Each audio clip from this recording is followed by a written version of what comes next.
ঢাকা বিশ্ববিদ্যালয়ের বাংলা বিভাগের পক্ষ থেকে শিক্ষার্থীদেরকে টিউটোরিয়াল প্রেজেন্টেশন, মিড টার্ম পরীক্ষা, চূড়ান্ত পরীক্ষা, মৌখিক পরীক্ষার সময় কান সহ মুখমণ্ডল দৃশ্যমান রাখার নোটিশ দেওয়া হয়েছে। প্রথমে মৌখিক ঘোষণা দেয়া হলেও কোনো শিক্ষার্থী নেকাব খুলতে রাজি না হওয়ায় তাদের বিরুদ্ধে ভার্সিটি বিধি মোতাবেক ব্যবস্থা নেবার কথা জানিয়ে লিখিত নোটিশ দিয়েছে ডিপার্টমেন্ট।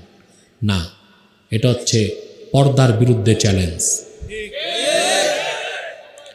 হ্যাঁ, কোনো মেয়েকে যদি সিকিউরিটি থ্রেট থাকে, কোনো মেয়ে কোথাও ঢুকবে, ইমিগ্রেশন, কিংবা বিশ্ববিদ্যালয়ে প্রেসিডেন্ট গেছে, নিরাপত্তার বিষয়, তখন আইডেন্টিফিকেশনের জন্য তার নেকাব খোলা যেতে পারে, কিন্তু গিফট দিবে তার হাতে,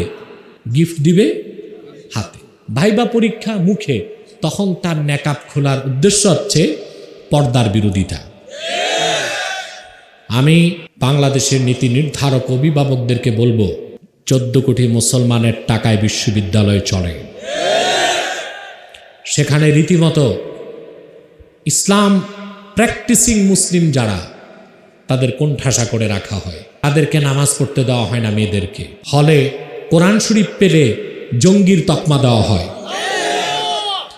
মেয়েরা পর্দা করে ভার্সিটিতে যায়, আপনাদের যে মুখগুলো পর্দা করে না তাদেরকে লম্পট যুবকরা ইফটিজিং করে। মেয়েরা বাধ্য হয়ে ইসলামী শরিয়াকে মেনে সতীত্ব রক্ষার জন্যে আর চরিত্রহীন লম্পট যুবকদের কুদৃষ্টি থেকে বাঁচার জন্য পর্দা করে।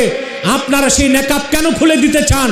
আপনারা কি এটাই চান আপনাদের যুবকরা সুন্দরী মেয়েদের রূপ উপভোগ করুক আর আমার মেয়েদের সতীত্বকে আঘাত করা হোক?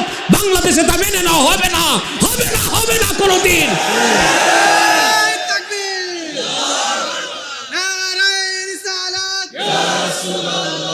ইসলামের শত্রুরা